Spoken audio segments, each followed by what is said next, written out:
Distance can be a major barrier to accessing quality healthcare on time. That's where Angel Flight East comes in. Welcome to Takeoff Talk with Angel Flight East, a nonprofit dedicated to providing free flights for children and adults who need medical treatment far from home. We don't know how many people forego medical care because they don't have accessible transportation, and that's what this podcast is here to change. Join passionate AFE staff members Jess Ames and Maddie Beck as they share real-life stories from people who have used AFE services to get the care they need when they need it. Hey, frequent flyers, and welcome back with another episode of Takeoff Talk. You're here with me, Maddie. And me, Jess. And me, David. And today we have Pilot Kley with us. Kley is our Pilot of the Year. Woohoo! And he looks thrilled about it. Kley, do you want to let... I'm just worried about how I'm going to be Pilot of the Year next year. Well, there's always time. We can figure it out. Can you tell our listeners a little bit about the flights that you do? Well, I fly for Angel Flight East and a couple other Angel Flights and other organizations, as well as a lot of pilots and PAWs. So COVID has helped me considerably in my community benefit flying career because I'm untethered from my physical office now. So as long as I have an internet connection, I can fly. And that's really facilitated. Oftentimes I'll fly somewhere and work at the FBO until the mission and then fly the mission and then work at the FBO and then fly home later in the day. Where's home base for you? I'm based in Culpeper, Virginia, so I'm mostly kind of an East Coast guy. I'm always surprised to learn that places like Tennessee and other places are about the same distance as Georgia, so I should fly more in that direction as well. How many flights would you say you do in a week? I probably fly 4 days a week on average. So I try to fly back-to-back missions, so I try to combine trips so I don't fly empty. Actually, lately I've had a lot of success combining pilots and PAWs trips with Angel flights. Of course, I always ask the patient if they would mind if I carted along a dog or two, and almost universally they're very positive about it. So that's been great. This might be a hard question, but would you prefer flying patients or dogs? Well, so that's a trick question. I like flying, so I like both. Psychologically, this might sound a little different, but the dogs are always going to a positive outcome, as are the patients. But a lot of the patients have some pretty dire medical conditions, and so that takes a little bit of a psychological toll, if you would. So I like the balance of both. I think serving the patients is terrific. I especially like flying, children and young people. So I like both. There you go. That's pretty easy. How did you get involved in flying patients, pets, and everything in between? Well, I went through the whole process in midlife of becoming a pilot. And then once I became a pilot, I flew aerobatics for a while. Really, I enjoyed that a lot, but also I thought it would be a great way to learn proficiency and upside recovery, if you would, because you fly upside down and stall and spin on purpose in aerobatics. So I thought that would be great. And then I had nowhere else to fly, and I was trying to build some hours. I became IFR certified and was just looking for sort of a bigger purpose. And in life, I've been, I've worked hard and done a lot of things, haven't maybe donated to community volunteer as much. So it was a great way to combine both. That was really the reason. Now, about 99% of my flying is volunteer flying, and I kind of find other types of flying frivolous. People are always saying, you want to go fly somewhere for lunch? I'm like, I'm not going to waste my gas money on that because I have people I can fly or pets. Can you tell us about your work with the Hurricane Helene relief efforts? Because you kind of jumped in and did that all on your own. Yeah, I mean, that actually originally arose, it sort of took on a life of its own. It arose in support of a person who organized a lot of my animal rescue flights, who had a daughter who lived in Western North Carolina and was very involved in fostering and rescuing animals as well. And she, lived on the top of the mountain. Her neighborhood just got obliterated by the hurricane. And so the mom who's the organizer, said, can you help fly some stuff down to her to help her out? She needs dog food and generating things like that. So we did that. kind of put the word out on the website, that people could donate things, just drop them off at my hangar at Culpeper. And I came back on the first day, and there was a few cans of Chef Boyardee on the floor and maybe some paper towels. I'm like, oh, well, this is, not going so well. The next day I flew some stuff down to North Carolina. The next day I came back, I couldn't get my plane in the hangar because people had dropped off so much stuff. And then the airport manager and the community of Culpeper sort of decided to use my hangar as a collection point, and we ended up flying maybe a dozen missions. And by the end, we had a full tractor trailer load and a giant trailer of stuff hauled down. So it really was amazing how the community came together for that.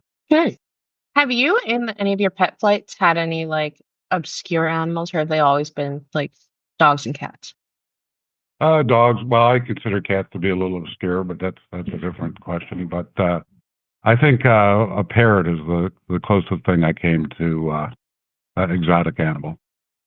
Now there are rescue missions that do sea turtles and do other things, but I'm mostly doing dogs from high kill shelters in the South, and most of the adopters tend to be in New Jersey North for the most part. I think my favorite day was the one time that you brought a dog to Wings and we got to babysit all day. Yeah. Well, it's interesting. So when you fly people through an organization like Angel Flight East, the logistics and the coordination and the timing is all kind of set. In the dog rescue world, it's really up to the pilots to coordinate the logistics to a large degree. Rescue Savannah will say, we've got 10 dogs that need to go to New Hampshire and they can fly on Thursday. Go figure it out. So the pilots. So I used to do a lot of sort of one-to-one missions. Plane would fly up and land and I would take the next trip. But over time, through the coordination efforts of some great volunteers, and Culpeper has become kind of the center drop-off point. Now we have 3 or 4 planes flying in and 3 or 4 planes flying out. And as you can imagine, with weather and delays and everything else, that instead of everyone showing up at the same time, there's an hour, 2 or 3. So we now have 20 to 30 volunteers who show up at Culpeper on a mission day, if you would, and really help offload and unload the dogs and take care of them and organize the paperwork. So if we can make Wings Field a drop-off coordination point too, if you can get a set of volunteers going, that would be great.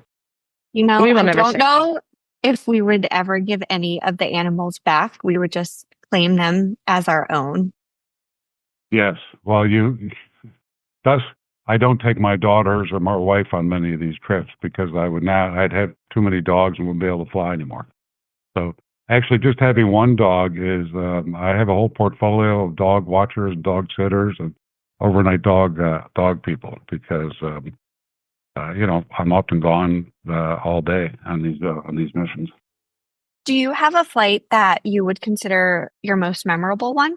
They're all memorable in their own way. So, I knew you'd ask that question. I was thinking of one that, there was one that, you fly a small plane, you often encourage people not to pack large pieces of luggage because I know exactly what story they this don't is. fit Yep. necessarily. So I had one flight, I think, what's that?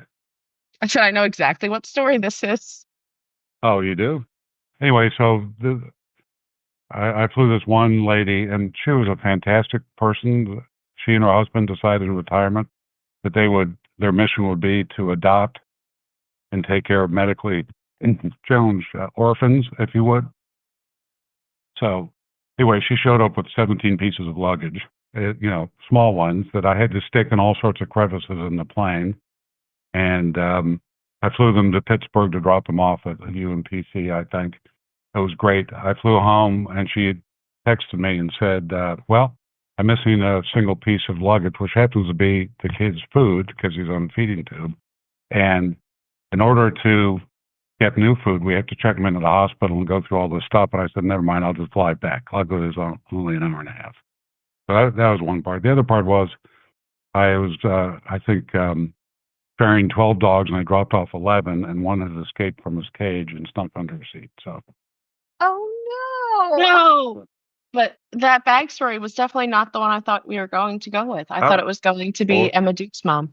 but there are a lot of I post a lot of my missions on my Facebook page, and one of the things I try to do with my flying with the people is two things. One is try to bring them a little fun and understanding. I really try to talk to them and understand, ask some questions about what they do. But the real thing is, you know this if you're a pilot, when you're no longer earthbound, a lot of your earthly problems wash away.